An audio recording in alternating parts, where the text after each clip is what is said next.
प्रेम कुमार जी थोड़ा जी बिल्कुल आ रही है, आवाज आ रही। जी जी प्रेम कुमार जी जरा आपसे समझो, आ रही आवाज आ रही। हाँ आपसे जरा समझो राजीव कुमार की सफाई, इसके क्या मायने हैं? प्रेम कुमार जी, मुख्य चुनाव आयुक्त की सफाई देने के क्या मायने हैं, यहाँ क्या समझा जाए इसको? जी देखिए, मुख्य चुनाव आयुक्त ने जो आज सफाई दी है, अब तो ऐसा लगता है कि दिल्ली चुनाव में सारी अनियमितताएं होने वाली हैं, हो रही हैं। इसके बारे में वो अब बिहार चुनाव के समय में सफाई देंगे। वो नहीं बोलेंगे, वो बिहार चुनाव के समय में सफाई देंगे। और दरअसल उनकी सफाई में कुछ ऐसा है भी नहीं, सब्सटेंस ही नहीं है जिसको सफाई कहा जाए। हमने तो देखा, उन्होंने कहा, वो आंकड़े पेश किए जिसमें विभिन्न राज्यों में जो चुनाव हुए हैं, अलग अलग पार्टियों ने परफॉर्म किया है, ये बताते हुए उन्होंने आंकड़े पेश किए। मानो वो ये कहना चाह रहे हो कि विपक्ष की जीत चुनाव आयोग की ईमानदारी को तस्दीक करती है। वो ये बताना चाह रहे थे कि कहीं विपक्ष अगर जीत गया है तो इसका मतलब चुनाव आयोग ईमानदार है। और इसके साथ साथ जो आंकड़ा पेश किया, आप अगर उस प्लेट को दिखा पाए तो उसमें पहला नंबर बिहार के आरजेडी को जीतता हुआ दिखाया गया है।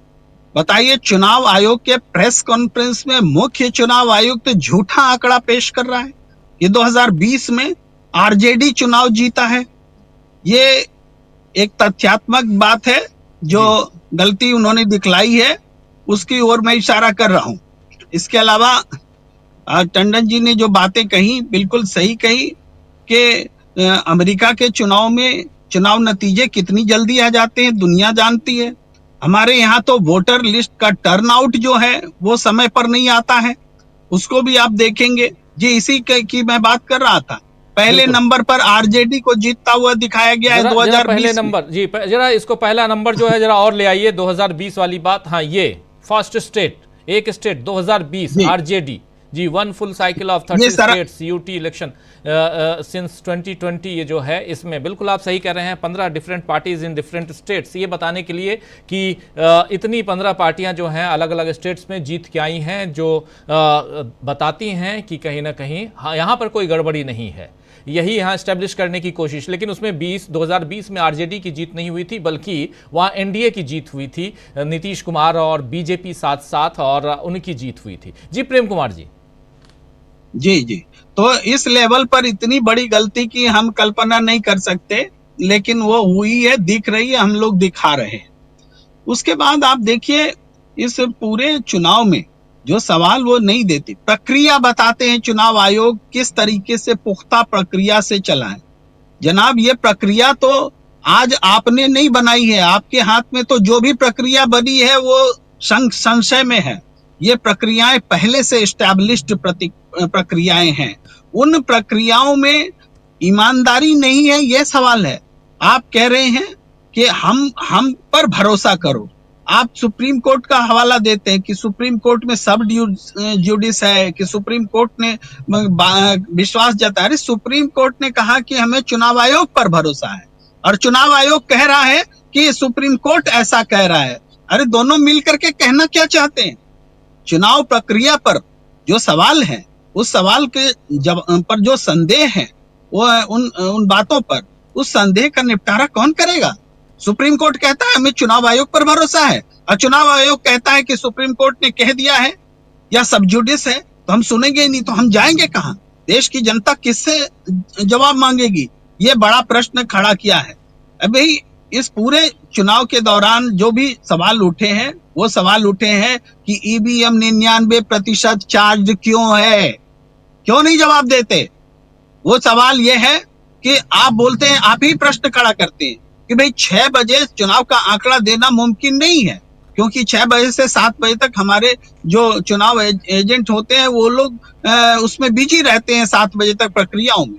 भाई कौन आपसे मांग रहा है 6 बजे? आप खुद प्रश्न खड़ा कर रहे हैं कि 6 बजे देना है और हम नहीं दे सकते। आपसे कोई नहीं 6 बजे मांग रहा, न पहले मांगता था। लेकिन पहले भी रात 11 बजे या अगले दिन तक सारे आंकड़े सामने आ जाते थे, और जो आंकड़े आते थे उसमें ऐसा संशय कभी नहीं होता था जैसे आज हो रहे हैं।